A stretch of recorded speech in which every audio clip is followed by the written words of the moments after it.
Hello and welcome to the show. I'm Martin Willis, your host. And if only you could see behind the fourth wall as it is. Just got into the hotel room. There's probably stuff in the background. I can see it. Anyway, just made it here in time, stuck behind log trucks in Northern California. Got to meet with some great people out here. I've been having a good time. Ben Hansen, the friend that's with me, and I hung around together for several hours. Got to hang out with Alejandro and Karen for a few different times, and barbecue over at Bryce Zabel's house with David O'Leary from Project Blue Book. It's been a blast out here. Been having a really good time.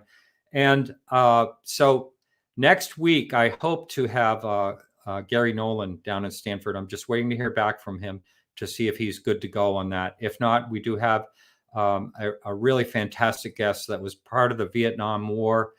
He had an encounter during the Vietnam War, so that should be really exciting either way next week.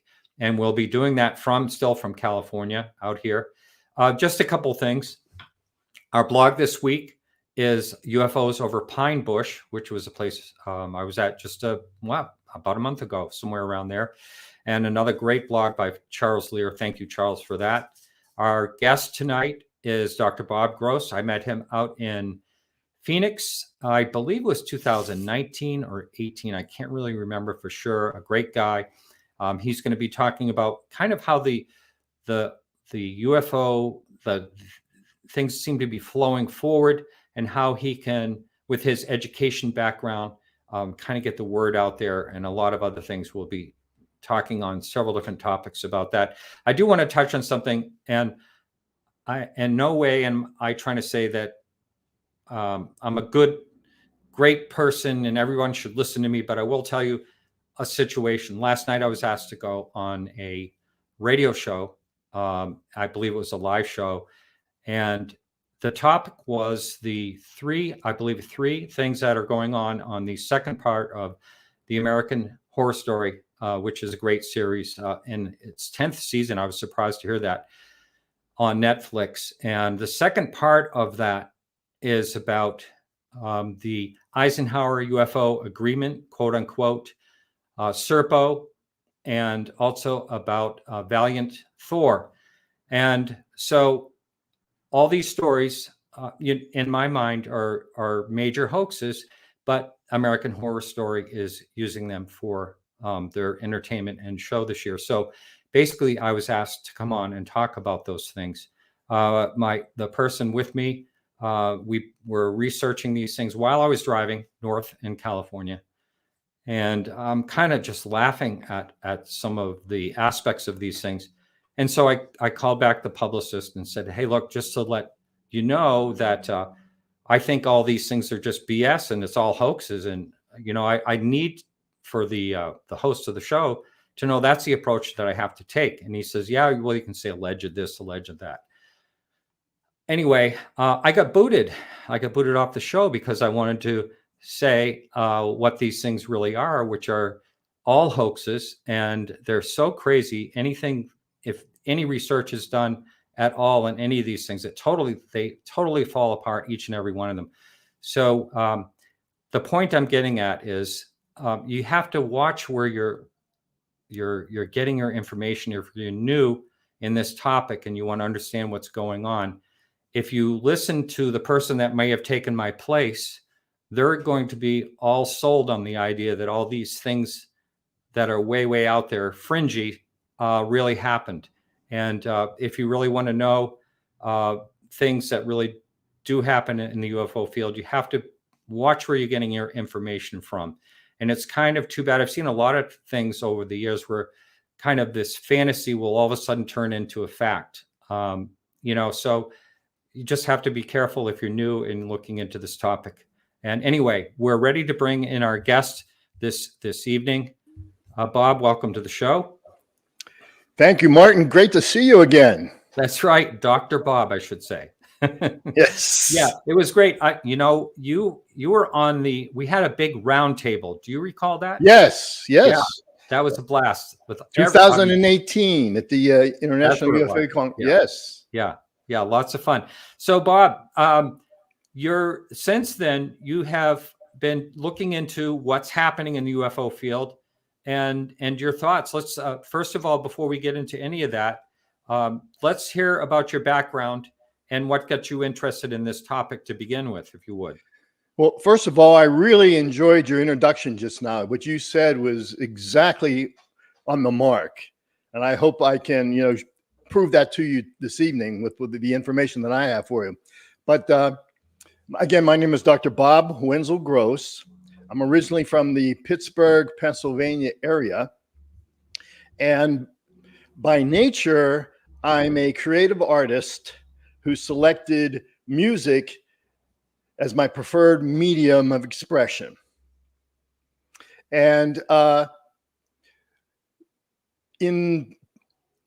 decided that in 1984, I received a doctorate of education from Penn State University. And back then I was curious about things like aesthetics, acoustics, music, and research. I mean, real research. And I did a lot of research for Penn State, and I went around the country presenting my research about Penn State for Penn State on behalf of Penn State. So my advanced approach to research prompted Penn State University's graduate school to award my doctoral dissertation an excellent rating. So that's basically how I started out there. I have, just to give you a thumbnail sketch of my career, because we could probably be here all night. I'm like 73 years old. But I have 25 years in education as a teacher. I taught at the higher education level. I taught at Penn State University. I taught at Indiana University of Pennsylvania. I taught at South Texas College, and I taught at New Mexico State University. And I also taught in the public schools. I taught in elementary schools as well as secondary schools. Then on top of that 25 years of teaching, I did 17 years in administration. Grab that bell. So I worked for both educational institutions and I worked for governments. I worked for at local governments, for state governments, and I worked for the federal governments. Federal government. And sometimes it feels like governments. Yes. Yeah. I don't want to give myself away here, but I started out as what was called a change agent. Then I became a curriculum specialist, and then I was a troubleshooter and a turnaround specialist for the government. And I think, and what got me started in the whole idea of researching UAPs, is that the best word? I guess that's the best thing to call them right now. But they were, yeah. I mean, my opinion is there's only a small fraction of the society that knows what they are, and they're trying to make that an upper level word to be used that's not associated with aliens right away or fringe or whatever, the little green men, as they say. But you can say it's part of the name of my show is Podcast UFO. You're welcome to use either word. Because sometimes I will say UAP, formerly known as UFOs. There you go. Kind of like what they say about Prince. Yeah. Formerly known as Prince. Yeah. Okay. Yeah. Pretty funny. But anyhow, I got interested in them because in 1985, I was writing a children's musical. And I lived in Pennsylvania at that time. And I wanted to write this children's musical about real UFO events that occurred in Pennsylvania. And that's when I had heard about the group called the Pennsylvania Association for the Study of the Unexplained. Was that with Stan Gordon? That was Stan Gordon's group. And I contacted him, and I I told him my background and what I was going to do. And I told him, I was a researcher for Penn State and, I had the credentials and so forth.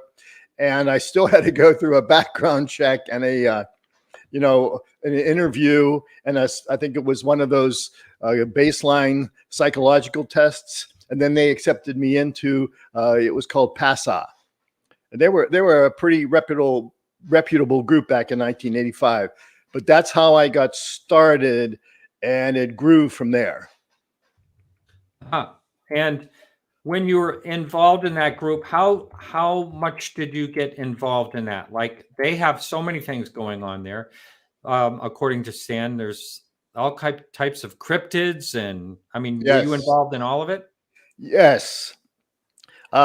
Yeah, I can remember the first. I was a field investigator, and we went through a little bit of training. The group was I think about 35 members at that time, and they had a lot of professionals in that group.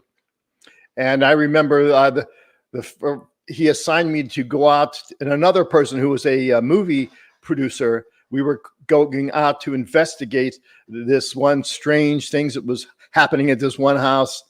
And then finally, the person called me back and said, well, I was, these things really didn't happen at my house, but there were some really strange things going on. So I was kind of glad that one didn't happen. But in 1987, PASA put together a workshop on UFOs at the Greensburg Mall, something like that, outside of Pittsburgh. And so I went to that, and he had a lot of different people there. And that's when I ran into some live witnesses for the first time that came forward about the Kickstart case that happened in 1965. So that was a pretty interesting place. And I ran into Linda Moulton Howe's mother when I was there. Wow. That's what she said she was, though. Yeah, I don't know for sure. She didn't have any identification. That could have been an EBE too, Yes, I'm guessing. I'm just guessing. Yeah. So, the one case that you often hear about it in Pennsylvania, the Kickstart. Yes. And I just wanted, for, like I said, we do have a lot of new listeners. Just in a nutshell, I can't remember the exact year that this happened. 1965.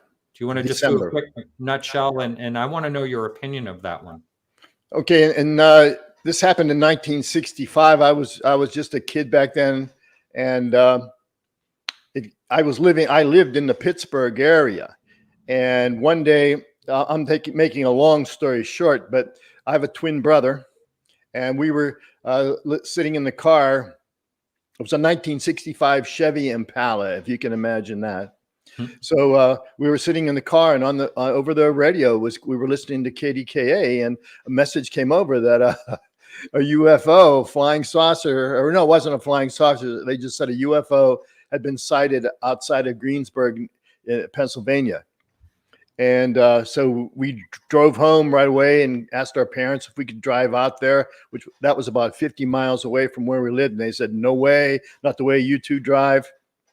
So I just heard the whole case unfold on the KDKA radio and on KDKA television when it came on the news that night. So that's how I was exposed to it. And then later on, being a member of PASA, that was kind of like their baby. That was the UFO incident that they had a kind of a select group that was investigating that. So I just through osmosis, basically, I learned things about that Kickstart incident. Then in 1987, during the conference, it was done in coordination with MUFON and PASA. That's when the first witnesses came up. And I think I was possibly the only UFO field investigator. I was possibly the first one to hear witnesses talk about the Kickstart case, but that was 13 years, or no, 65 to, this was 87. So 22 years later. Yeah. And that's an interesting case. There it seems like a little bit of feedback. I can't really do much on this end about it. Maybe you may want to turn your volume down a little bit. I don't know that I can, but Okay, we'll just go with it. I'll move the mic Mute. away further. I'm going to mute your mic while I talk. Okay. So we had, I think it was John Ventry, controversial figure, as you know, probably, had an idea that Kecksburg was a satellite. And he had some pretty compelling evidence. I had him on basically sort of debating Stan Gordon about the whole thing because it didn't quite fit. There was a lot of things that didn't quite fit. So I'll unmute your mic here and ask you what's your opinion of his theory. Yes, in fact, John and I talked, and there was another person that John was working with. Oh, I can't think. I know Owen. Yeah. I can't think of his name right now, but they were both working on that, and that was the what was it, the M Mark II or something that they said that it was, and they did some research on it, and I was in contact with, I think his name was Owen, because I was doing research at the same time on the Kickstart case, and I told him, you know, the object that they say landed there, it didn't look anything at all like what the witnesses described. And I had spoken with 4 witnesses who saw the Kickstart object come in for a relatively soft landing. They had seen it in the sky. They had seen it. They had watched it. Sorry, they had watched it change directions and so forth. Right. When it was in the sky, so they knew it wasn't a meteor or anything like that. But what the witnesses described that day that they saw on the ground was this. It was an acorn-shaped gold object with some strange writing around the base, and that's what the witnesses described. And then I started researching, and I found out, you know, there was a satellite, a Corona satellite that was launched from California that same morning, and then it had it was a type of a spy satellite inside, and that the container, it was called a film bucket that the satellite was in, matched the description of what the witnesses saw to a T. And I traced it and found out why they would have done it, and took me, you know, a couple of years to figure it out. But it was not that satellite that they claimed it was. And in fact, I talked to Owen later, and with all the information that I had, plus I had additional information that they didn't have, he said, yeah, mine was he agreed that mine was the better solution to it. So you think that's what that was? So you actually think that's do you feel comfortable that that mystery is solved? Yes. And so here it goes back to the myths, you know, the different myths that happen and how it carries on through generations, or potentially Yes. can. And Yes. really all you can do is get your side of the story out there. I just want to pop this up on the screen. You know this person who's saying hi to you? Oh, that's my niece. Your niece is saying hi. Well, Tammy. Yeah. Yes, Yeah. I told her about this evening. So. All right, excellent. That's fun. Fun stuff. Fun stuff. So yes, that was Kecksburg. Someone wrote up in the that it was December 9th, 1965. Oh, 1965. I think, yeah, I'm pretty sure it's 65. All right. Well, interesting. And what are some other, just since we're on the subject of Pennsylvania, what would you consider, like, besides Kecksburg, is that really the best known UFO sighting? Is there any other extraordinary sightings that you can think of? As far as UFOs are concerned, that's about it. Now, because of working with PASA, you know, we would meet once a month and talk about other sightings. There were quite a few sightings in Pennsylvania. And I had one myself in 1989 that was a close encounter. that was, you know, I have no idea what that was, but there were a lot of sightings in Pennsylvania. It was rated fairly high in you know, as far as sightings goes, back in the years that I lived there. I left there in 1992, but there was a place called the Chestnut Ridge, Right. Yep. in Pennsylvania.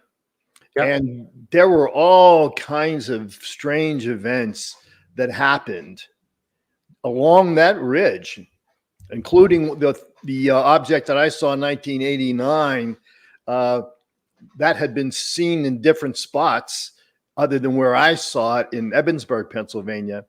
And I drew a straight line one time from there were 3 places that object was seen, and it came out to be right along the Chestnut Ridge. Yeah, I remember that Stan talked about the Chestnut Ridge quite a bit. But I do want to hear, since you just brought it up, I do want to hear what your UFO sighting, your encounter was. Okay. I hope I can remember all of this. Okay, this happened in 1989. And I'll probably try to put it a little bit in perspective. Back then, I know you're an artist, and I was always involved in the arts. And I really think those kind of skills that artists have are important in dealing with UAP/UFOs. I really do. And that's part of like my recent work, what that's about. But in 1989, I was part of an arts festival, and I was the chairman of the Performing Arts Committee. And I was to go out and audition bands for the arts festival that happened every year. And the arts festival happened in Blair County, Pennsylvania, every year. So it was my job to go out and audition bands, and then if they performed well, I would sign a contract with them for their performance at the arts festival. So I was heading out to audition a band one night. It was in June. I don't have the paper in front of me, but it was in June 1989. Mm-hmm. And what was happening was I lived at the base of the Blue Knob Ski Resort in a development, a housing development, the base of the Blue Knob Ski Resort. And my neighbor and I were going to that night we were going to just drive out to this. It was a little like road club in Ebensburg, Pennsylvania. We were going to drive out there. I was going to audition the band, and we were going to drive back to the housing development. And that's all that I was going to do. And she was just going to go up with me to kill time. And that time I had a car, an automobile known as a Volkswagen Scirocco. Oh, yes. And that car had a moonroof on it. And so we drove up there. It was a really pretty warm night. And I had the moonroof open, and we drove up. It was a mountainous 4-lane road. So we drove up. We found this little bar, and the group was, we'll call him Uptown Larry. And well, that was his name. But so we drove up and auditioned the group. And on the way back, we're driving back on this 4-lane highway, and I'm driving my car, and I'm trying to talk to her. She's sitting next to me, and I'm trying to tell her we're talking about the performance of the band that night.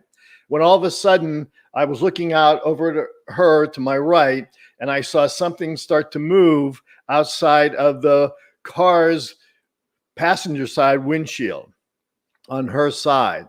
And I kept trying to talk with her and look back to the road, and I kept looking over, and there was a guardrail there. It was a 4-lane highway with a guardrail, and I saw something that was on the ground behind the guardrail near the bottom of a big tree. And I could see something. It looked like it was black, and it was moving. And I didn't know what it was. So as we started getting closer to it, it was about 30 yards away at that point. I started noticing, that whatever this thing was, it started rising up from behind the guardrail. So it was started coming up further and further up to under the branches of the tree that was behind the guardrail. And as it was rising up, it went from a black color to a dark gray color to like an urban camouflage color that was gray and white and black. And then when it got up to right underneath the branches of the tree, it was kind of like an opaque white color. And I thought, first of all, this might be a great big bird, but what is a bird doing out this time of night? Maybe it was like a snowy owl, but what's a snowy owl doing down here? So anyhow, this object is now hovering under the branches of this tree, and it turns like a translucent gray color. And then my mind starts focusing on it. Like I noticed that it's flying, but it's not flapping its wings. And I noticed that it doesn't have any feathers. It's just like a smooth skin on this object. So then and again, I'm cutting this whole story a little bit short, but it comes floating out from underneath the branches of that tree, and it's getting closer to the road that I'm traveling on. And as it gets closer to me, it turns colors. Actually, I put my high beams on. I clicked my high beams on so I could see it better. And when I did, this thing turned a color that was like a fluorescent green watch style for a wristwatch. The thing turns this totally fluorescent green color. And when I turned on the lights and it started flying over me, I got a look underneath, and it wasn't a bird at all. It looked more like a manta ray, but there were no feet underneath. There was no beak. There was no openings for the neck or the wings. So it looked like it was like a smooth, translucent color that was glowing green, and it came and it dive bombed my car. And when it did, the whole car, because the moonroof was open, the whole car turned that fluorescent green inside, and then it dipped and it almost hit the pavement, and then it took off like hundreds of miles an hour, and it flew off, up in the sky, and it left like a tracer bullet would leave in the sky. And it took about that whole thing probably lasted less than 2 minutes. Well, 2 minutes is actually quite a long time when something like that's happening. Yeah. But we had for a while I was watching it because I didn't know what it was. It was behind the guardrail, and then it just flew up and did that. But that wasn't the strangest part of the event. My friend and I, when that happened, we both looked at each other like, what was that? And once we looked at each other, like in unison on cue, we both started to hyperventilate. Really? Really fast. Okay. And so we're both like going, and it got so bad that I had to pull off the road. So I pulled off the road, and it was like the shoulder of the road had just gravel on it, and you could hear the rocks hitting up underneath the car and everything. And then we both got out of the car, and I put my hands on my knees, and I finally got my breath. And then I just looked at her and I said, I've got to report this. So we got back in the car, and I drove back to where we lived, and she went to her house, and I went in and I reported it to I think it was the Paso had a hotline. So I reported that it was probably around close to 1 o'clock in the morning that time after that. So I reported it, and a little later I got a call back from the hotline, because I told them how the whole inside of the car turned green, and they said, well, maybe you should get tested at the hospital to see if you have excess radiation, because some of the things that we've been investigating with UFOs like that, people have been dosed with radiation. So I made an appointment later on and got the test at the hospital, but they didn't find any excess radiation. Now, you hyperventilated, you both did. Would you say that that there was real fear involved, or how did you, what was going through the feelings when you were seeing this thing? There was no fear. I mean, it happened. Neither one of us expected that to happen. But now, neither one of, at least for me, I could say there was no fear because it happened too fast. And I was too amazed at this thing flying over my car. to take it in. And I didn't expect to start hyperventilating. It just happened automatically. And then that's when, at the time, I had been doing some research with Penn State on aesthetic experiences. And really what I had was an extremely intense aesthetic experience, is what we had from seeing that stimulating object fly over us. And I mean, I could still remember it like it happened yesterday. That is a very unique sighting, to say the least. Yes. I mean? And I actually like those better than the typical ones like I had, the saucer shape or whatever. I mean, it's just so unusual. Yeah. Well, this same object. Okay. Then that was in June. So I went to the PASA meeting in July, and PASA put out they put out like a newsletter every other month, I think it was. And Stan said to me, I've got to show you something. And here that same object was reported in May in Bolivar, Pennsylvania, on the ground. Hello? I'm sorry, the same one.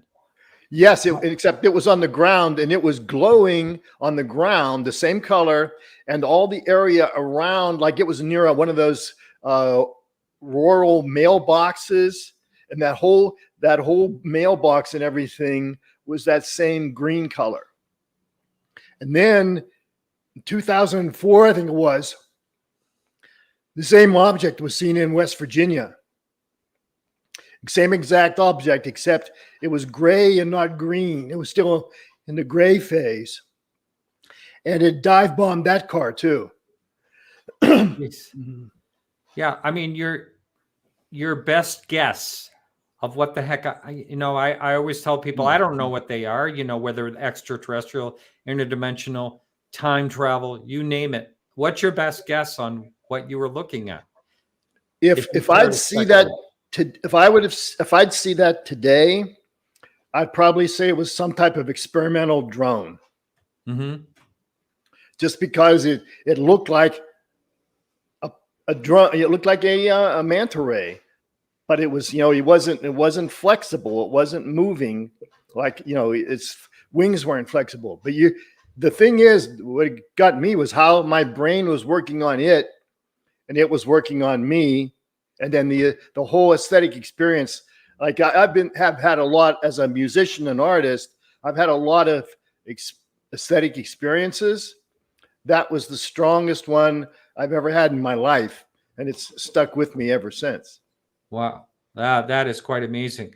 I just wanted to mention this because not everybody knows this, but tomorrow we have a 90-year-old gentleman, William Shatner. Can you believe it? I mean, wow. There's no way he looks 90 there. He's going to be up in Blue Horizon. He's going to be hitting space. And I just saw this. Oh my God. At 90 years old. And I just saw this. I love this right here. And that is, we should all dress like this when William Shatner returns. And for those of you that are only on audio, that is Planet of the Apes costume. I thought that was super funny. But good for him. I mean, yes.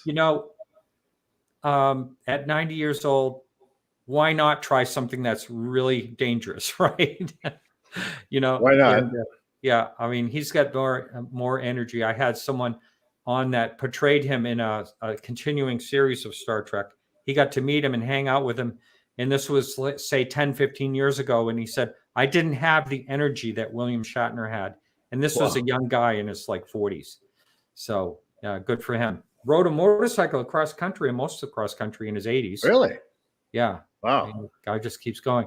So now let's get back into this. And I mean, that was an incredible encounter. Thank you for sharing that. Sure. And also looking in to see, I do remember someone talking about a manta ray type craft, but I don't remember any of the details of it. But so it's not completely unheard of. And of course, the green glow you hear a lot about. I mean, I was sat next to an American Airlines pilot who, when he was a fighter pilot years ago in the military, he had a green orb come up behind him and light up his whole cockpit and follow him for miles and miles and miles. Green is another one of those strange things you hear about. You know, the green Yes. orb and just the green color, which is bizarre, another bizarre twist. But so let's talk about why you contacted me, that what got you excited about Okay. current events, etc.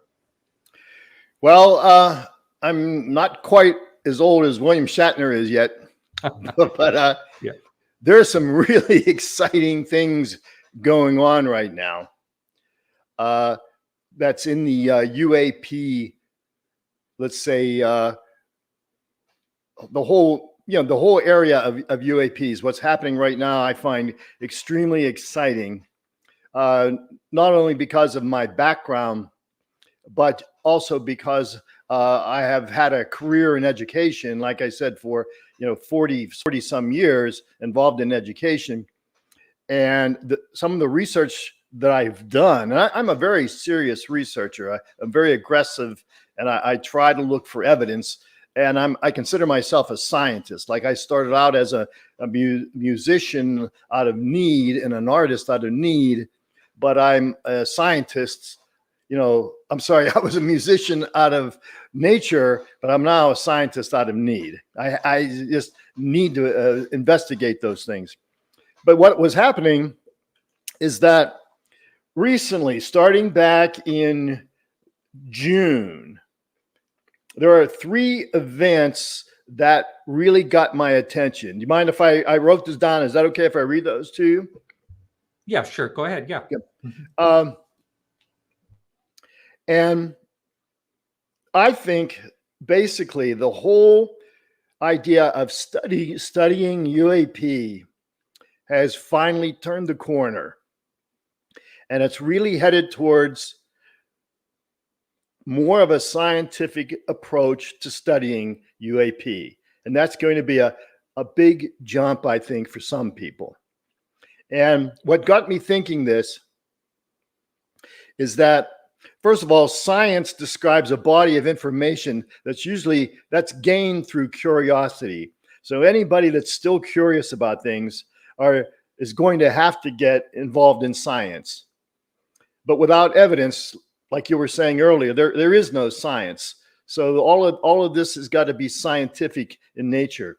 But on June 25th, 2021, that's when the Office of the Director of National Intelligence, that report, that 9-page report on unidentified aerial phenomena, that's when it was released by the Pentagon.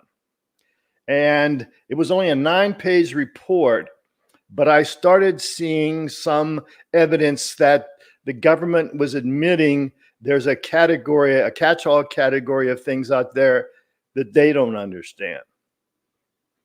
And personally, over my years and my experience and my scientific research, I'm finding that UAPs are very complex. They're a very comprehensive, they're very complex phenomenon. They're not just things that fly in the sky. So right after that release of that report, there were members of the scientific community that began to propose, like, scientifically taking a look for evidence of extraterrestrial intelligence. And that was, the first time that I recall really that for scientists were starting to get on the bandwagon and asking for research to be done. So then that happened on June 25th. On July 26th, the same year, 2021, that's when Harvard University announced the Galileo Project. And the Galileo Project, that was at that time was being headed up by Avi Loeb, and there was another co-founder. I think his name was Frank. I can't think of his last name right now, but anyhow, they claimed that through a YouTube video, they claimed that Harvard was going to start looking for evidence for extraterrestrial technological civilizations. So that was a project that they were kicking off. And that was in July 26th. Then, I don't know, many people don't know about this, but on September 4th, I got a letter from Penn State, and that's my alma mater. But they were starting to. Penn State was becoming part of a consortium that was going to start looking for answers about whether life exists beyond Earth. And so here's two top universities. I think, in my opinion, the one in Penn State, at Penn State, I find that a little more interesting than the one at Harvard, because at Penn State they've got like a consortium of about 30 institutions, research institutions, that they're going to use to start looking for extraterrestrial life once the LSSTC, that telescope is that in 2 years that should be open. It's the I'm sorry, I'm getting a blank on the name of that telescope right now. Rubin Observatory. Rubin Observatory. Yep. So they're going to get all this ton of information, and they're going to start looking for evidence of life in beyond Earth. And the Penn State project has about $7 million that's been donated already, and they're working on this consortium, and they're trying to get young people involved in this consortium, younger early career researchers, they call them. So those ideas really got me thinking. Well, just to pause right here for a second, because one of the people in chat made a good point. What about will the James Webb telescope play any part in this as well? Do you know? I don't know if it's probably these things have to be allocated so carefully, because every minute they're being used is spoken for. But I mean, I just wondered if that's any part of it that you're aware of. I don't know. Now, I've been in contact with Avi Loeb and the Harvard project, the Galileo project. Yep. Mm-hmm. Now, as of yet, I haven't seen any mention of that, but there's not been a lot out there. Also, I've been in contact with individuals from the Penn State project. I haven't noticed that telescope being mentioned. They're very concerned they want to get a lot of information in, and then they're going to start looking at it. It's still very new yet, because everyone's writing me back and saying, we will contact you once we have more information. They're still getting a lot of these off the ground, these projects. But this has been the most exciting thing I've seen since I've been working with the UAP field. Now, the only other thing that I was going to mention to you, what strikes me funny, not really funny, but unique, is that I was involved in 2006. I was involved with NASA, and they had a program back then. It was called the ARIES directorate. And the vision for the ARIES directorate was to find life beyond Earth.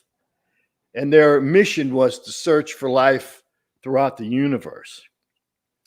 So I was just thinking, I thought it might be interesting to contrast what's going on now with what happened back in 2006 when NASA, now I don't know how many people knew that, but NASA did have a directorate to look for life on other planets back in 2006. At least that's when I was introduced to it.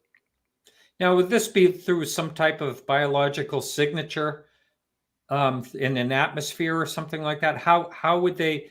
I mean, on other planets, we can barely almost. It's almost like a theory that these planets exist. By the wobble of the sun, that star in particular, star like that, the gravitational pulls. And I'm just wondering, how would anyone look out there back in 2006 for life? Well, I can give you my story of what happened. Yeah. To me, I mean, I didn't find life, but It's a very unique story. That's why I thought it would coincide with the recent current events that were happening. But back in from 2005 to 2007, I was working for the United States Department of the Interior, and I was employed by the Department of the Interior my job was to basically turn around all aspects of education on the Navajo Nation. Okay, so that lasted from 2005 to 2007. So I was living in a little place up on what was known as the Eastern Navajo Agency, and that place was called Borrego Pass, New Mexico. And it was in a desolate area of New Mexico. So I had an office there, and I lived in a little kind of like a village that they called a teacherage. I was kind of like working there and being like the mayor of this teacherage. I was working for the government, the federal department, the United States Department of Education. And it's my job to turn the education around they had a type of education on the Navajo reservation that was based in the Western cultures. And they found out that wasn't working. So it was my job to turn around the education on the Navajo Nation to be a Navajo language and culture approach to education rather than a Western culture approach. So I was up there working at a little office, and one day the phone rang, and that was a good day because the phones were working. So the phone rang, and it was a call from Washington, D.C., and on the other end of the line he said it was David Axelrod, the same David Axelrod that's now working for CNN. And he said, is this Dr. Gross and so forth? And I said, yes. And he went on to tell me that he was notifying me. I thought I was in trouble, first of all. But he said he was notifying me that I had to attend he called it a summit meeting in Texas. It was in Houston, Texas. And he said the summit meeting was going to be held at the Johnson Space Center.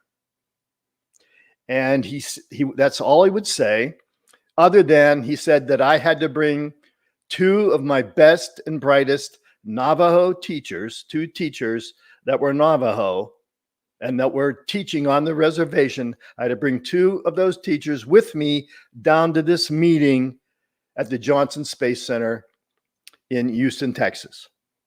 And that was it. Other than, he said that the government was going to pick up all of the expenses. So again, I'm shrinking the story up. The day we were supposed to leave for the meetings to start, we drove out from the reservation to the Albuquerque airport. And from the Albuquerque, we flew to Houston. And then at the airport, a van picked us up and took us to our hotel. And we got out and went into the hotel. And I found out that there were about, I'd say, between 20 and 30 other people at that hotel. All of those people were going to the same summit meeting with us at the Johnson Space Center. And none of us knew why. None of us knew what that meeting was about. None of us. So the next morning we get up, and I think I'd estimate there was around 30 of us from different, I was representing I'm not Navajo, but I was representing the Navajo people, the Navajo tribe. I had brought two Navajos with me. Other people were representing other tribes, like the Sioux and the Apache and so forth. So there were several different tribes being represented there at that hotel that was going to go out to the summit meeting with us. So anyhow, the next morning it rained really hard and it flooded. In fact, in the parking lot where the hotel was, there was water up to the windows in the cars, So we waited till the water to go down, and then a charter bus came and it picked us up, all of us, from that hotel. Everybody got out and got in the bus, and there was a man from the Johnson Space Center representing the Johnson Space Center, he was already on the bus. So I said to him, you know, what's this meeting all about? Because none of us knew. And he said, you'll find out when you get there. So they drive us out to the Johnson Space Center, and they stop at the gate. And there's a man that comes out. He was like in a little guardhouse type of thing at the gate. He comes out and he knocks on the bus door, and the bus driver opens up the door, and he said, I'm sorry, we're closed to the public until 1 o'clock. I'm thinking, what? You know, I thought, first of all, I thought it was because of the rain, they got flooded. And the guy on the bus representing the, the space group said, wait a minute. He said, what's going on here? And the guard says, well, there's going to be a group of people come up here, very special people for a meeting, and we're shutting down the Space Center because we don't want anyone to know about what this meeting is about. And the guy on the bus said, yeah, that's us. We're that group of people. So they let us into the Johnson Space Center. And we get off the bus and we go into this one building, big building, and there is a meeting room. They take all of us into the meeting room. We sit down. We're the only people there. Pretty soon, about, I'd say 12 to 15 people from NASA come in. They were administrators and scientists and so forth. And some of them were wearing the NASA like lab coat with a badge on it. So we get in there, and they start giving us an introduction as to why in the world we're there, because none of us knew what this was all about. And they started telling us that NASA is involved with a directorate, and the directorate is called the ARIES Directorate, and it's an acronym. It's spelled ARES. It stood for Astromaterials Research and Exploration Science, ARES. So that's the first we knew why we were there. But I'm thinking, why are you telling me? You know, I'm working to turn around the education on the Navajo Nation. So then they go on to tell us that the big plan for NASA is that they're going to fly from the Earth to the moon. Then they're going to fly from the moon to Mars. And when they get to Mars, they're going to excavate Mars. And now I had never heard of that before, but that's what they were going to do. They were going to mine Mars. And then they told us that that they said the vision, this ARIES program, he said the vision for this program is that NASA will eventually find life beyond Earth. And he said our mission statement is to search for life throughout the universe. That is quite amazing. And when they were talking about that, did anyone bring up we're going into break here in just 1 minute, but did anyone talk about the meteor that landed on Earth that came from Mars, and there was a potential organism found, and it wasn't quite cleared up? And this is, I want to say, in the 80s or maybe the 90s. Do you remember what I'm talking about? Yes, and that I think that was in the 70s, maybe even. But I know about that. I mean, they finally did find that there was some type of remains that were from Mars in that meteor. But we didn't talk about that then. They talked about something even more bizarre. Well, do we want to tease that for when we get back from the break? Yeah, we can wait, because they had us leave. I'll talk about that after the break. Yeah, we'll tease that for after. So right now we do have to go in the break. So hang in there for those of you over at KGRA Radio. But for those on YouTube, I talked to Tom Warner a few months ago, and we're going to play that clip during the break. Hang in there at KGRA Radio. We'll be right back. Why do you think they're here, and what do you think they want? You know, that's a very good question, Martin. They're here because I believe that they've always been here. So we're kind of like an experiment, and we're like an experiment, I think, that's gone bad. So the question is, how do we manifest what's out there? Do we manifest it as something good, or do we manifest it as something bad? Do we manifest it for humanity to expand itself or destroy itself? And that's the question to your question. And I hope that, all more people can come together and figure this all out in a positive way. Do you think that if we started to blow ourselves to smithereens, that there would No, be I think they're going to do it for us. I really do. I mean, look, I was abducted. They could have killed me. And any of these people that say they were abducted, they could have been killed. They could have been just mutilated like the cow. I believe that there's good forces out there. I believe there's not just one. There's many. My contacts that came with me were positive. Do I think they're all positive out in the universe? No. Do I think there's all good people on Earth? No.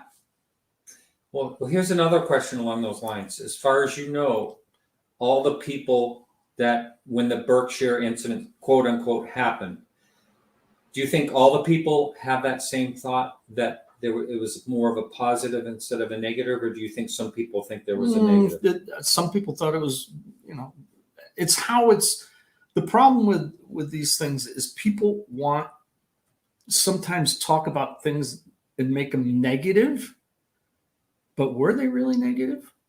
No one really got hurt. We were all put back. So I to me, it was positive. And the lesson that came out of that is the lesson that I'm trying to explain to humanity. And that's that we have to take care of each other and this planet, because you're not getting off unless we take care of this planet. It's that simple. Yeah. It's that simple. Yeah. Well, that wraps it up for our talk today. Thank you, Tom. Thank you, Martin.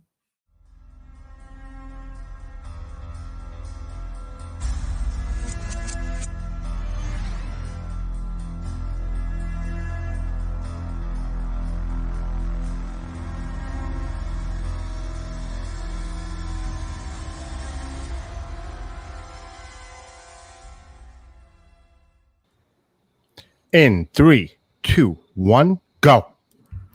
All right, welcome back. And my guest tonight is Dr. Robert Gross, and we're right in the middle of an interesting discussion about the goings on. And so do please continue to go on with what happened. So anyhow, they had told us about how NASA was going to go fly to the Earth to the moon, and then from the moon to Mars, and then they were going to excavate or mine Mars. Now, I had never heard of that before. Had you ever heard of that?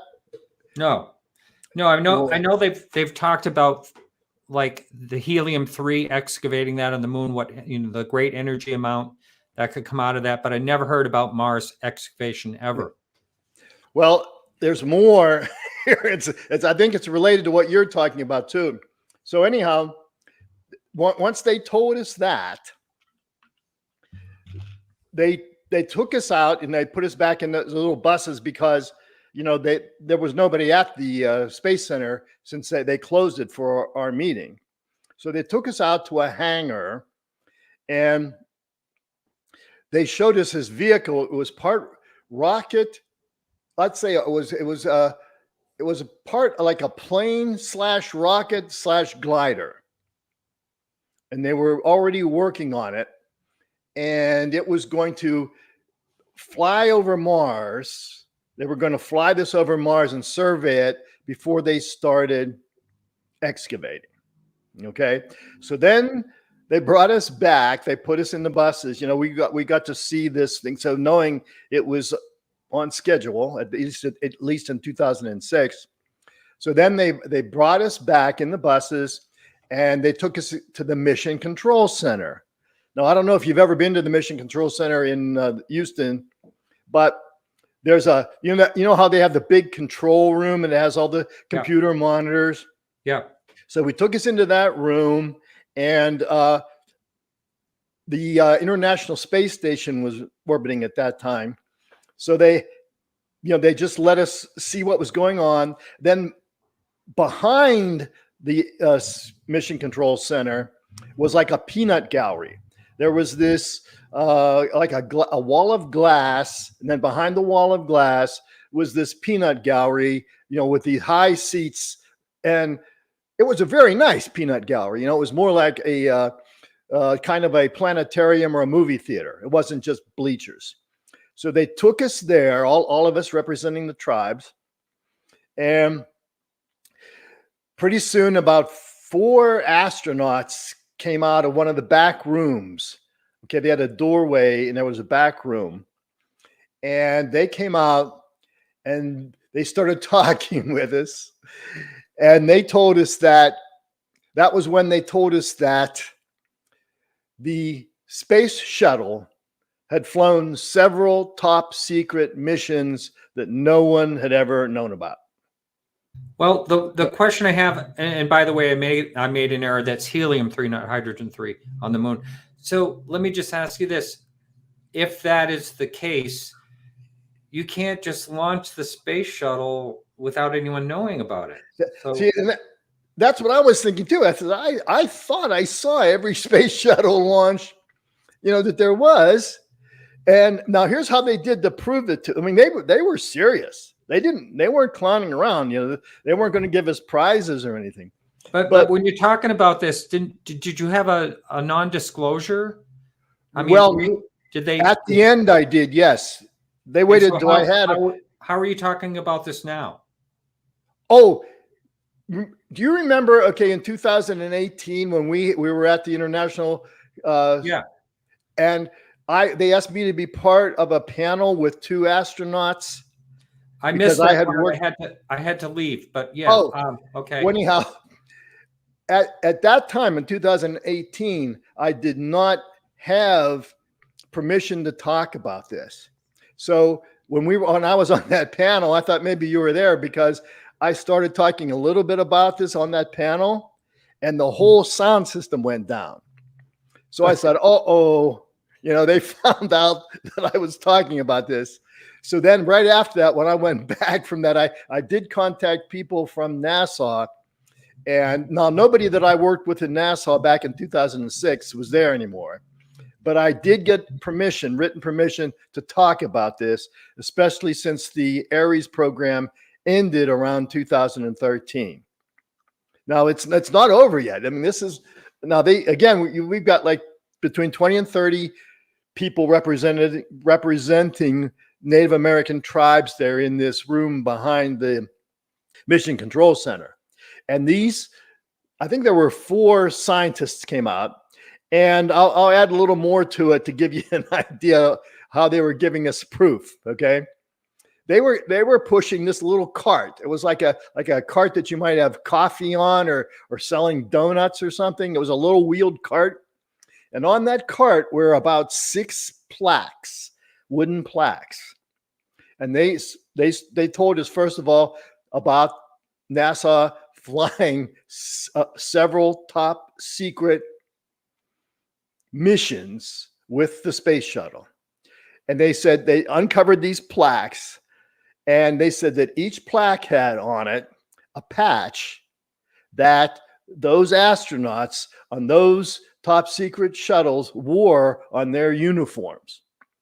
And that was the proof that they gave us that that there were, I think there were at least 6 plaques on that table type of a device, that they were pushing around. And they said that there were that many, each plaque represented a top secret mission that NASA flew. Now, they didn't say where they went with those top secret missions, but they definitely said that they were done. And I can't imagine. I can't imagine something like a space shuttle being launched. I mean, did they launch it from Area 51? I mean, I know that was transported once it landed in different places, transported back to Florida, I believe, or wherever it was launched. So it's possible it could move around, but I mean, if they had an unscheduled launch of the space shuttle, so many people would still see it. I can't imagine where they could possibly launch it from. Unless they said, look up there, and they launched it over there. You know? Well, let me ask you this.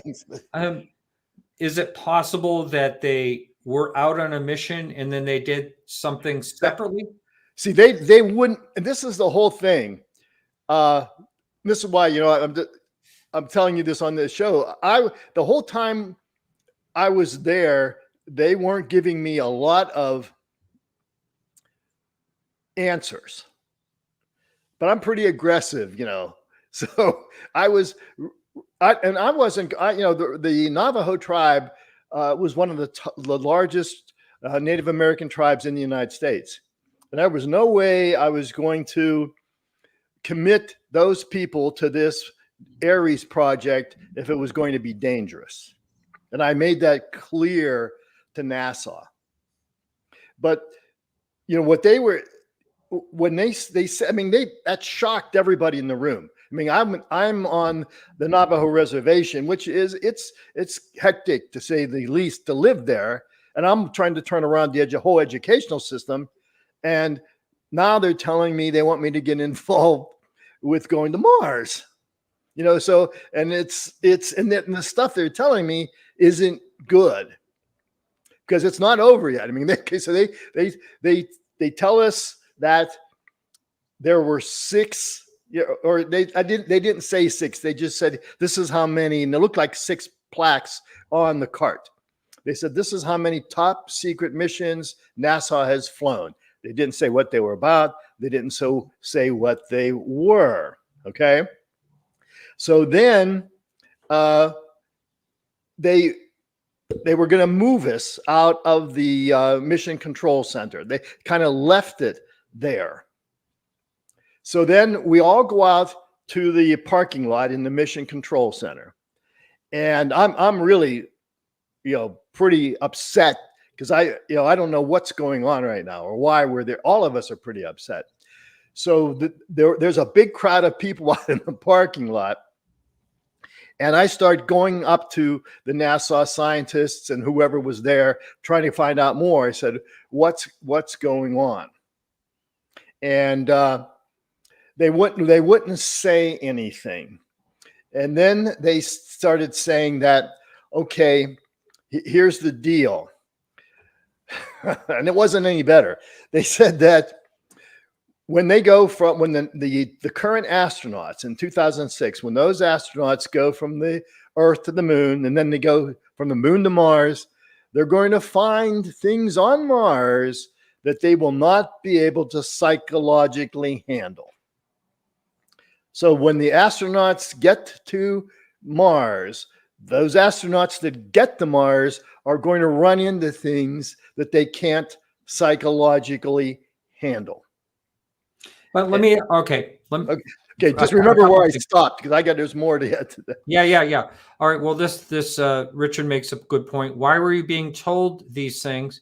And second of all, I don't know if I want to call it the problem, and I'm not saying you're lying, but the problem I have with the statement you just made is that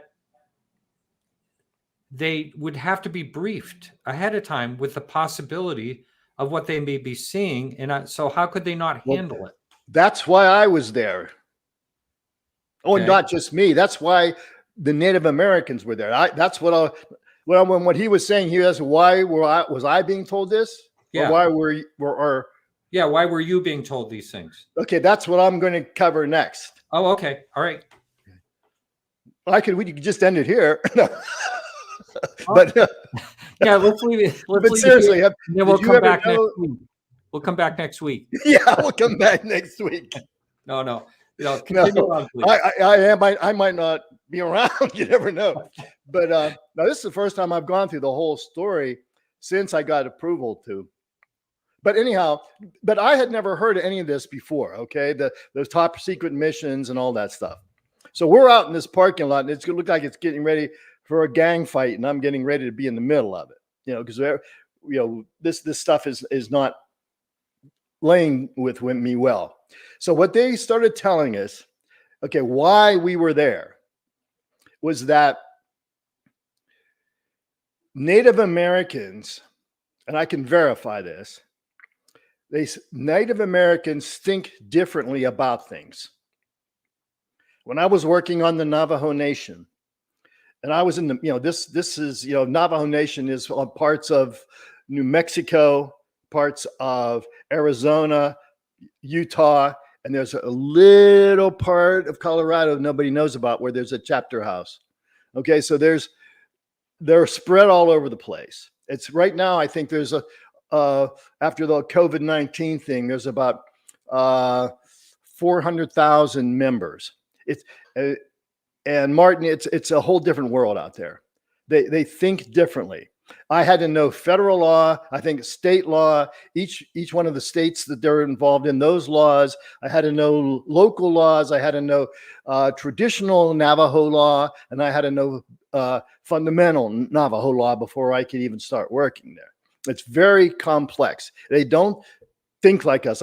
We could go on for weeks talking about just the things that happened to me on the reservation that weren't connected to Nassau. So what the bottom line, because I was pretty huffed up about this, what I got them to tell me was that why we were there was that NASA finally realized that because Native Americans think differently, and that's mostly because they were raised and educated on a reservation. NASA was finding out by 2006 that most of their astronauts were educated and raised in the Western cultures, meaning the European cultures and the culture of the United States. NASA felt that they had to have more types of input into the members of the astronauts, okay, so that they could solve the problems they were going to find.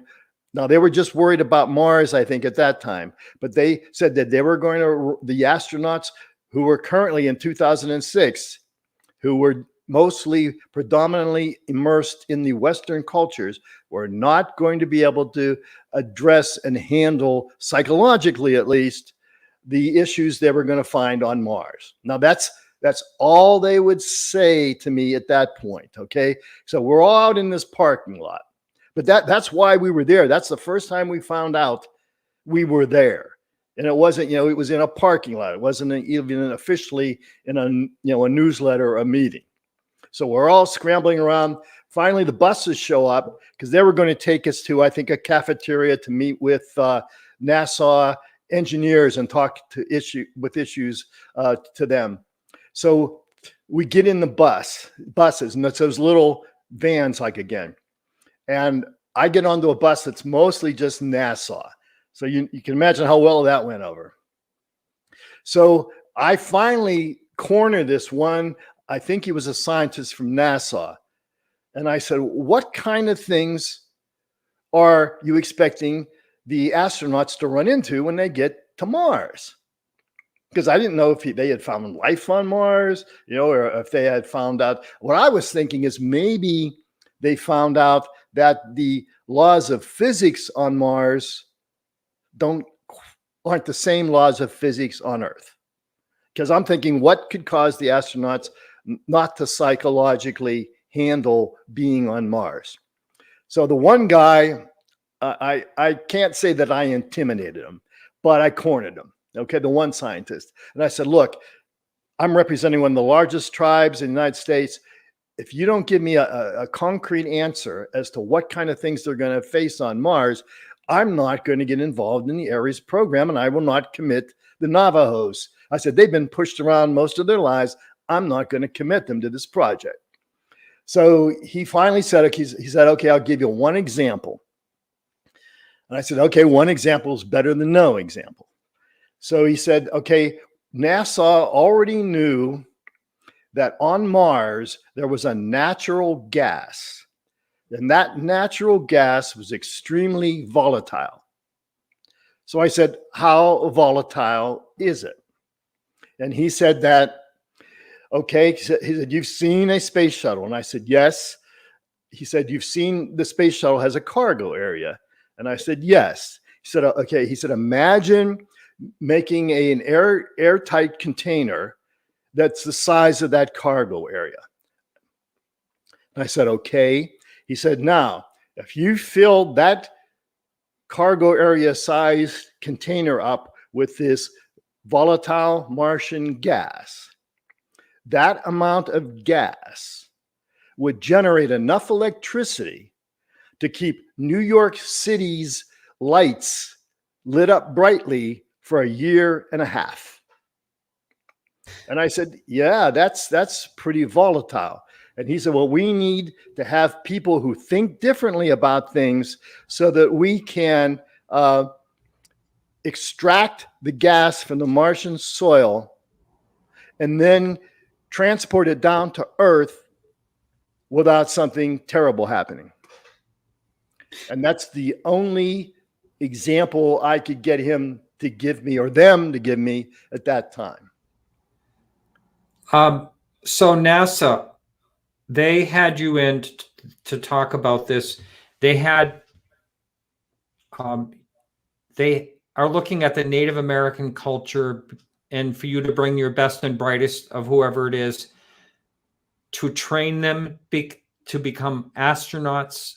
Yes. Oh, go ahead. So this project ARIES, did it have an end? When did it expire? Was there an ending to it, or is this still something in the works? Yes, it was somewhere around 2013 and 2012.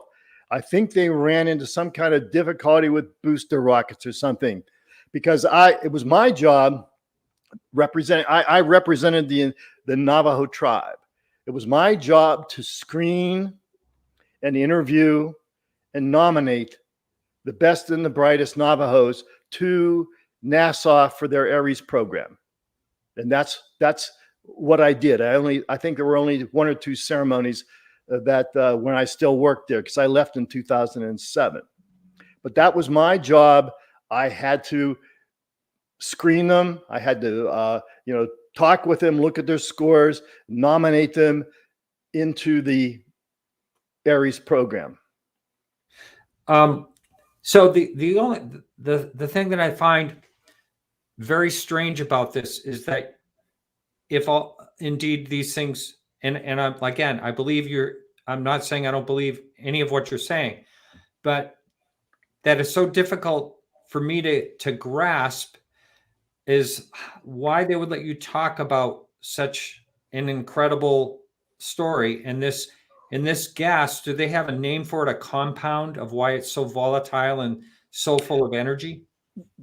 They didn't mention that to me. Now I've heard about the gas since then, and but that's all that they mentioned. They were talking kind of in generalities, and I mean, there were a lot of other things they showed us about how far NASA was going with things with robots and stuff, but that was the biggest issue. It wasn't so much. I mean, it seemed to me like the gas was only one issue, and I know I've heard that those type of gases exist in other places, but they were concerned that they needed people with the culture that wasn't the Western culture that thought differently about things to help them solve these kind of problems, because NASA was running into problems that they could not handle with astronauts who were only immersed in the Western cultures as far as their education and upbringing went. Okay, so Richard has another question. How would the Navajos think differently about handling dangerous gases? Or you say that was only a small part of this. Oh, okay, yeah, that was only one example that he would give me. But okay, for example, in the Navajos, just how they approach things, like getting something organized. Okay, let's say if they had to organize a project, they have a system whereby if you're planning a major project, you face a certain direction during a certain time of the day, and that's when you do your planning. And they had, they had some evidence that these kind of things helped the Navajos plan.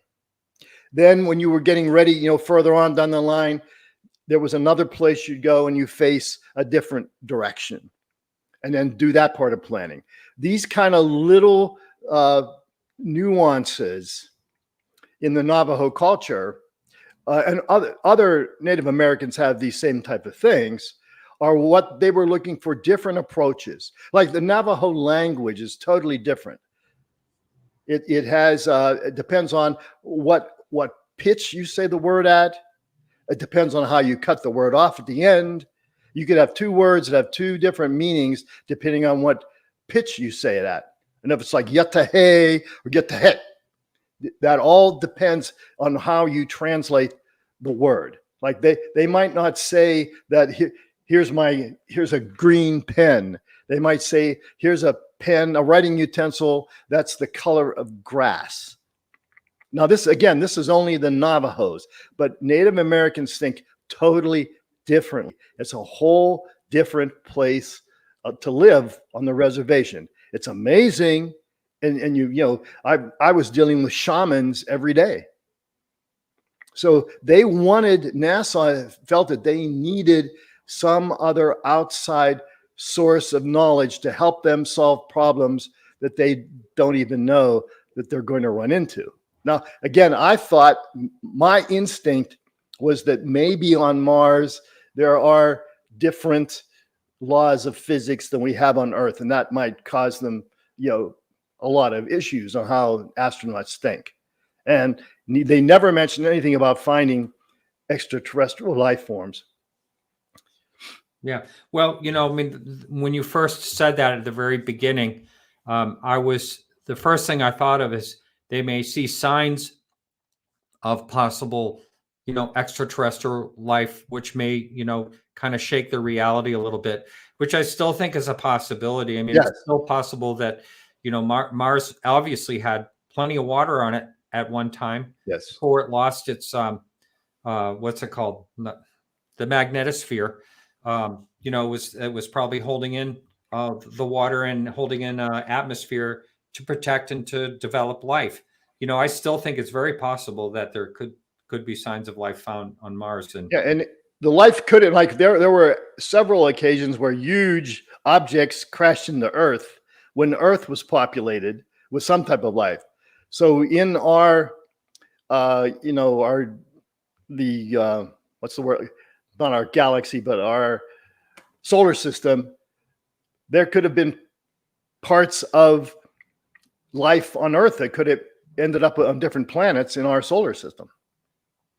yeah, It then grew, you know. So there's a lot of possibilities. They needed some other ways of thinking about things because they felt they were limited by using people who had been just educated in the Western cultures. Now, was there ever any point of time where you found out more information about what they were hoping to find or excavate? I mean, was this totally like an excavation mission, in your opinion, Yeah. or do you think that there was a lot more to it? Well, I think, well, see, the ARIES vision, or the ARIES mission statement. Okay, the ARIES mission statement was to discover life in the universe. Excuse me. Had nothing to do with mining. I see. Oh, so where was the crossover to the mining part of it then? Was this something entirely different? I think so, because the whole ARIES directorate was around finding like I said, their vision statement was to find life beyond Earth, but their mission statement was to search for life throughout the universe. So that was the big thing that ARIES was all about. That's why I said there's a parallel between what was going on in 2006, or even maybe earlier, because I wasn't brought in until 2006. So there was a parallel between that and what's going on now. Yeah. You need to get yourself a glass of water real quick. Let me just grab a bottle. All right. Okay. So as I mentioned earlier, we hope to have Gary Nolan on next week. So I do want to tell the people out there that all you have to do is go on to podcastufo.com and over on the sidebar, you'll see a mailing list. It's a once a week newsletter. You just drop your email address in there and click send or whatever it is, or agree. And then a link will be sent to your email address. You just confirm that link and you'll get our once a week newsletter, because a lot of times at the very last minute, something changes, and I would announce any changes and who's coming up, and also what the blog is. That's once a week. I'm going to be opening up the lines here, and just one other thing.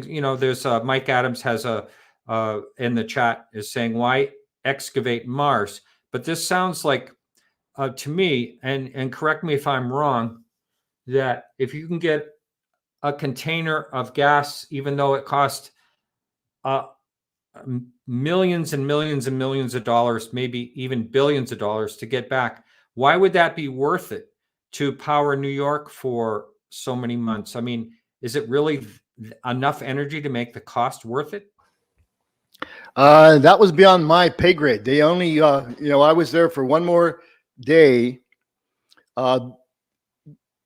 They were, the reason I was there was to get the brain power re-geared to take care of the problems that they felt they would run into, at least on Mars.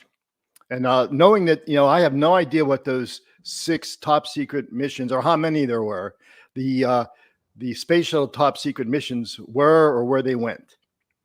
But like I said, all of us who were there, we had no idea why we were there.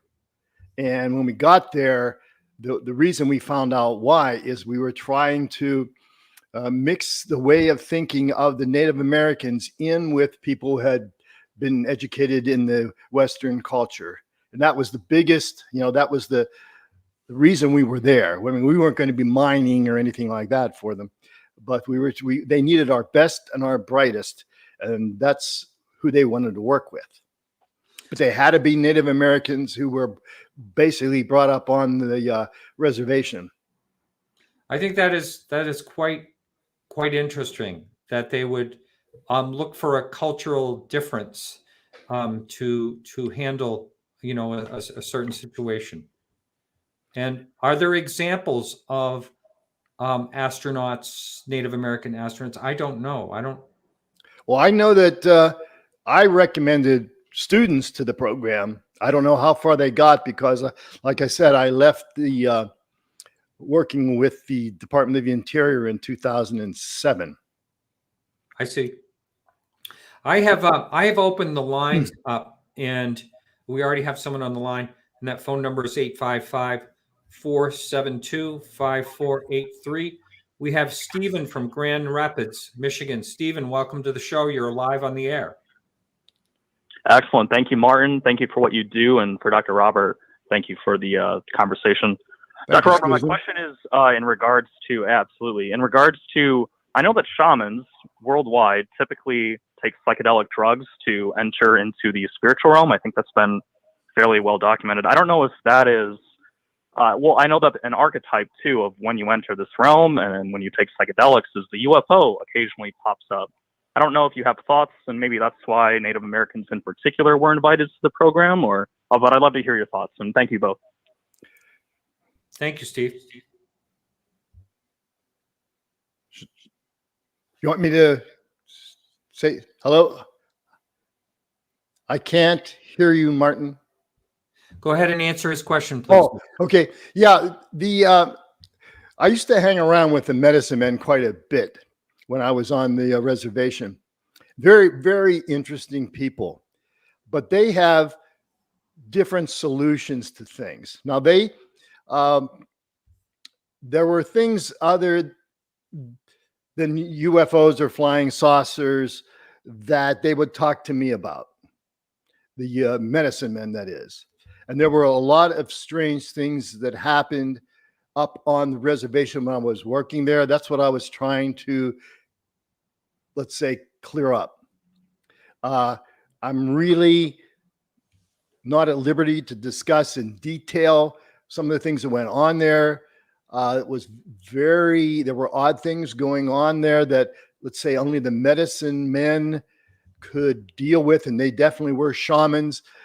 Now, I know that they carried, the ones that I hung around with, they carried like little bags of like this fluorescent yellow powder, but I think that was more of a corn, and they'd sprinkle it on me, and I never got high or anything like that from them sprinkling it on me.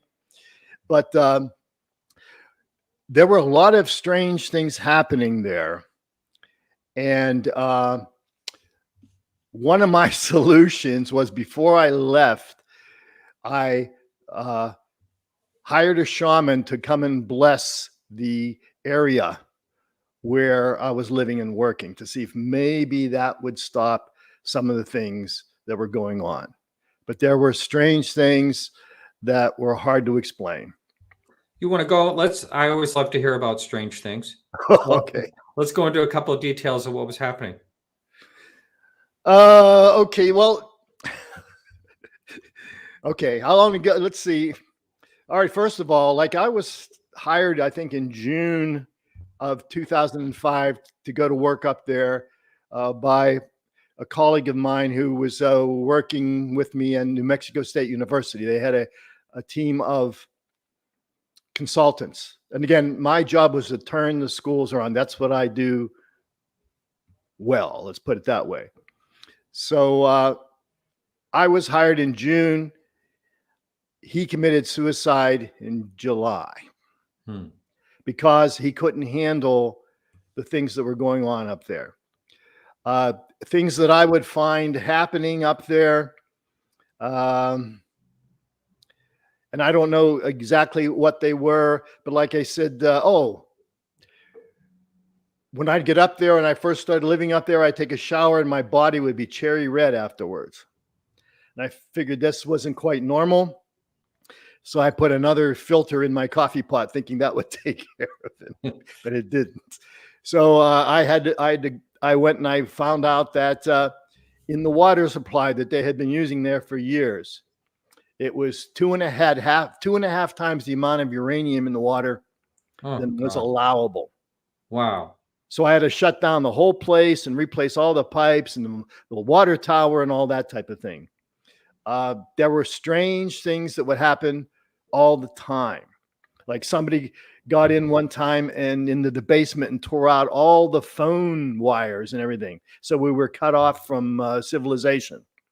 Nobody saw it. It wasn't picked up on our cameras, things like that.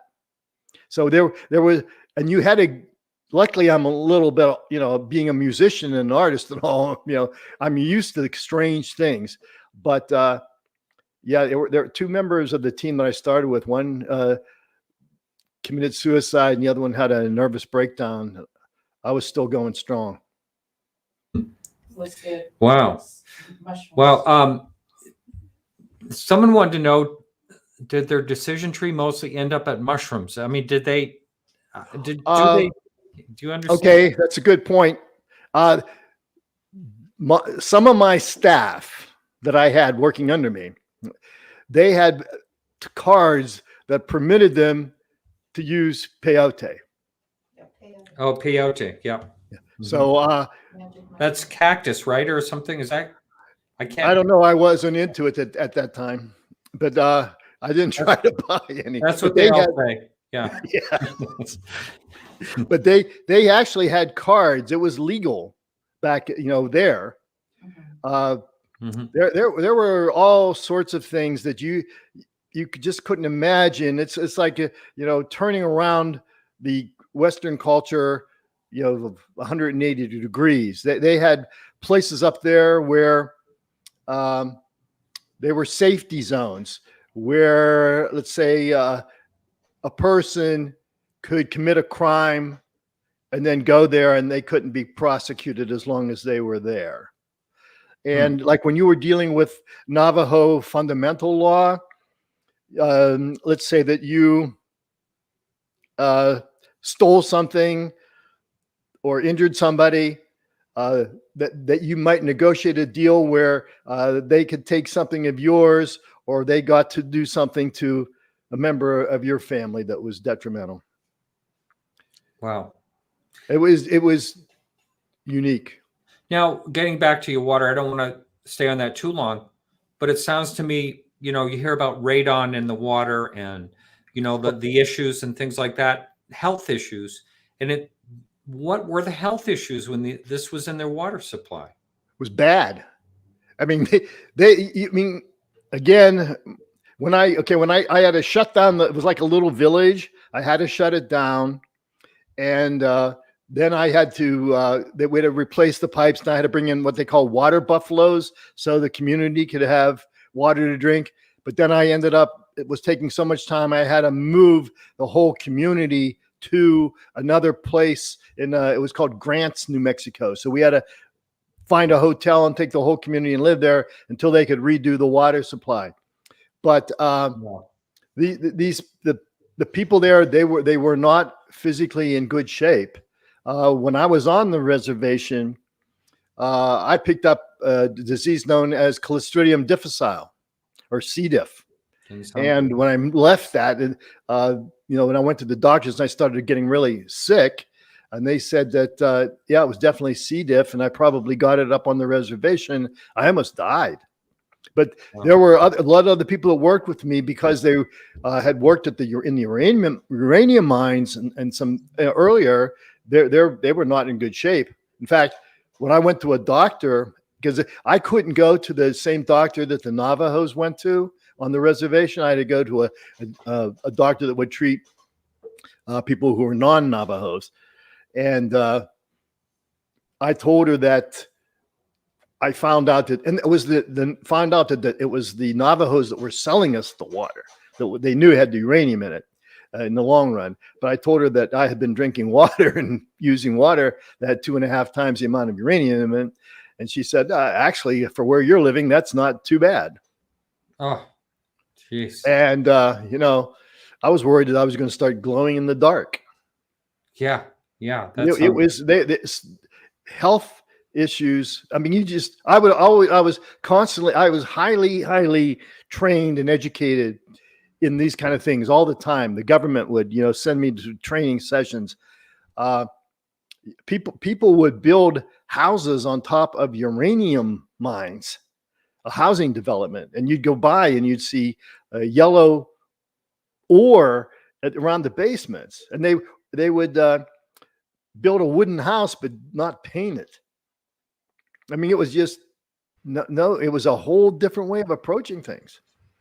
Now, a lot of times you hear stories about, you know, the Native American culture talking about sky people and things like that. Did you happen to get into any of those type of discussions at the time you were there? There was always some kind of discussion. I mean, it was very interesting to me. That's why I stayed there as long as I did. It was I was being introduced to things daily. They did mention sprites. There was one person, an elder that I was hanging out with, that he was getting evidence, he claimed, of like they were like sprites in the water. And when we'd go to meetings, he'd bring like a handbook full of photographs where he was claiming he was getting better and better evidence of sprites and lights and so forth.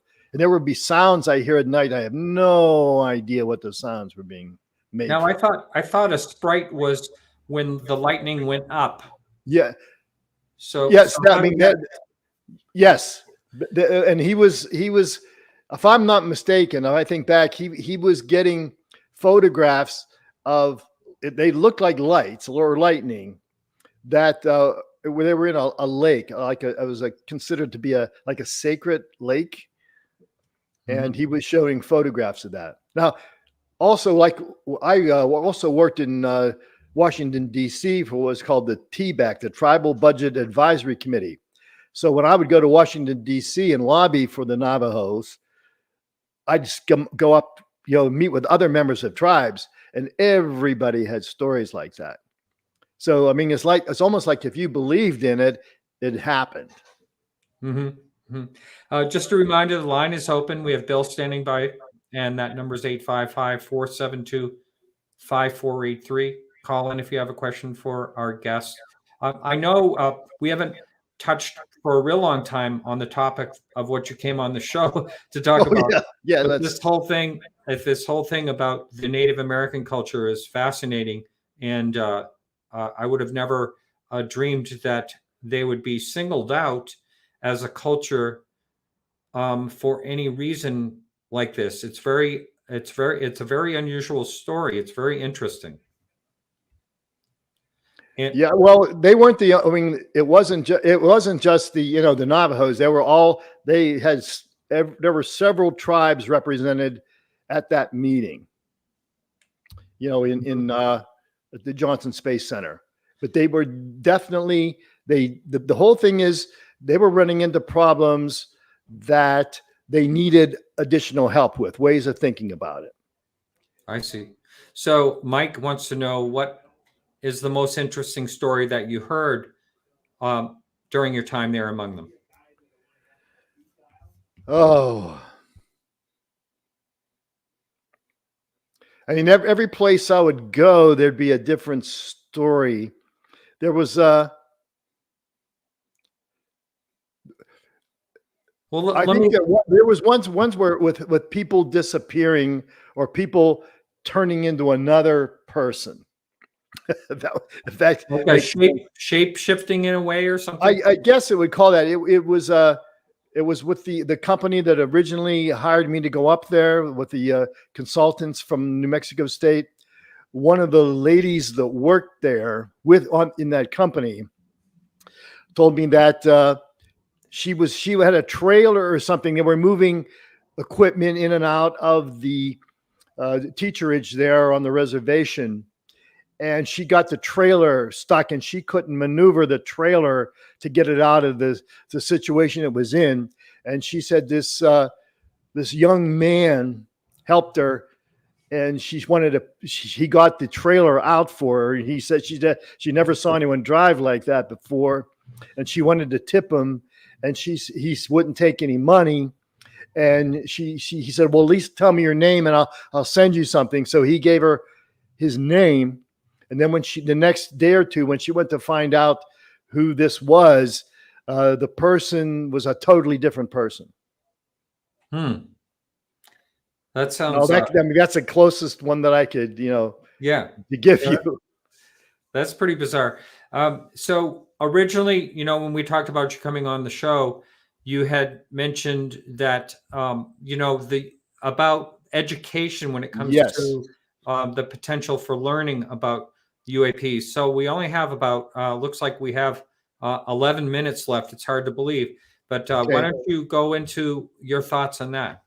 Okay, thank you. Yes, I'm really encouraged about what's starting to happen with the UAP phenomenon. And like I've never been before. And I've been through, as you can see, a lot before. But when in 2013, I was asked to give a PowerPoint presentation at the San Antonio Astronomical Association's, it was the school, it was the to get students interested in science. It was the school science opening. They were trying to pull people in to get used to the school science program. And they asked me to do a presentation. It was on this Astronomical Association's group, but they asked me to do the presentation on UFOs, not on astronomy. So what I did is I put together, they asked for a 1 hour long presentation on UFOs, and they asked me to do 2 of them. So I'd do, I'd present it twice. And when I did that, they set up a situation for me. It was done at the convention center in Pharr, Texas, PHARR. It was the Pharr International Convention Center because it was right near the Mexican border. So I did these PowerPoint presentations, and I talked about how the title of the presentation was using science to explore the unknown. and it was a presentation, just on science. And then I folded in the UFO phenomenon. And what happened was they had people there, they had astronauts there, they had people from NASA there, they had people from the National Science Foundation there, they had the people from the astronomical associations there. And my presentation was the best attended out of any, to the point where the organizers of that conference asked me to give a third presentation. So, and they gave me just a little microphone and a guitar amp for a sound system. So my voice was shot by the end of the day.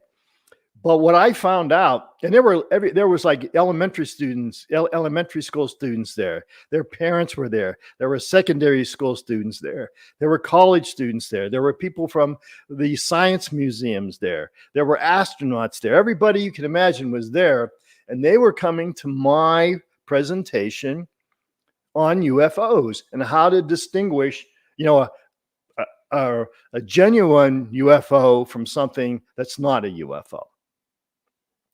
So at that point, I realized that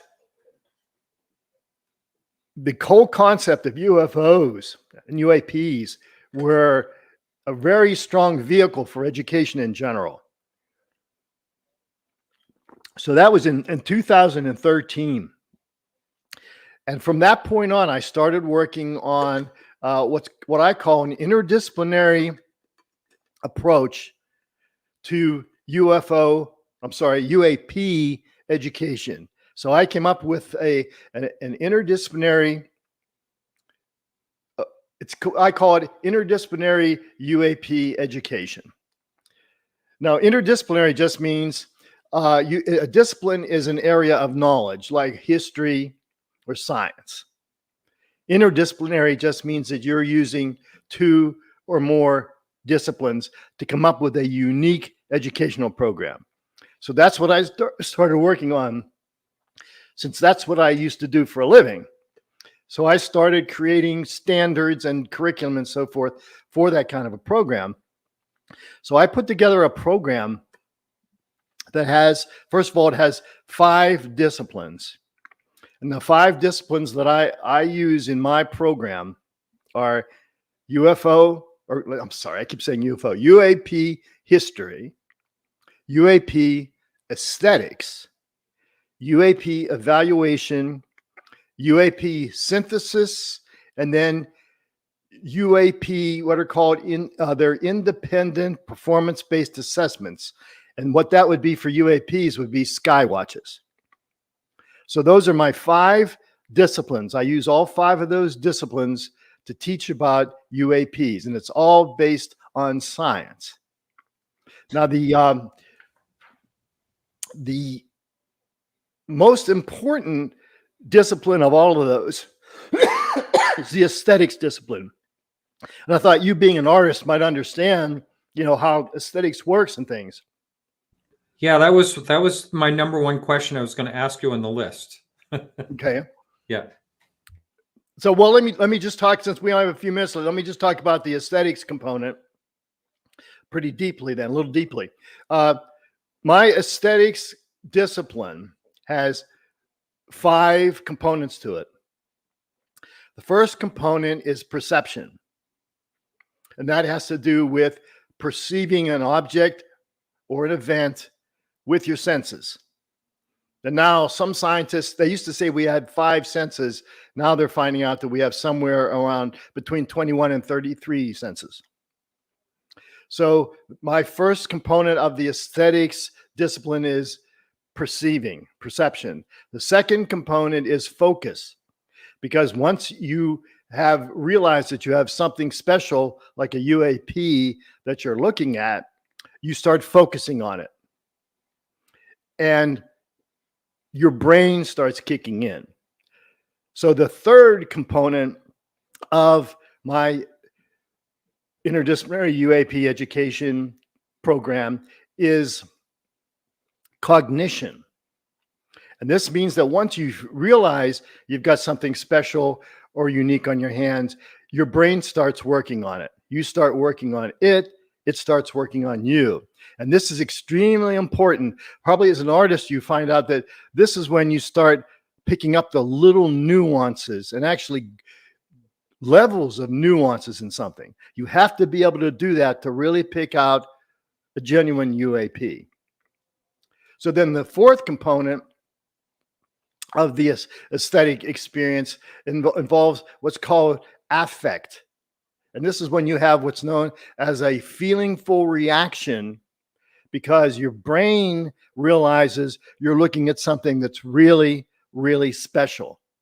Now, those feelingful reactions or affective responses usually come in two flavors. You can either get like what I had when I saw that UFO fly over my car, when my heart started racing and hyperventilating.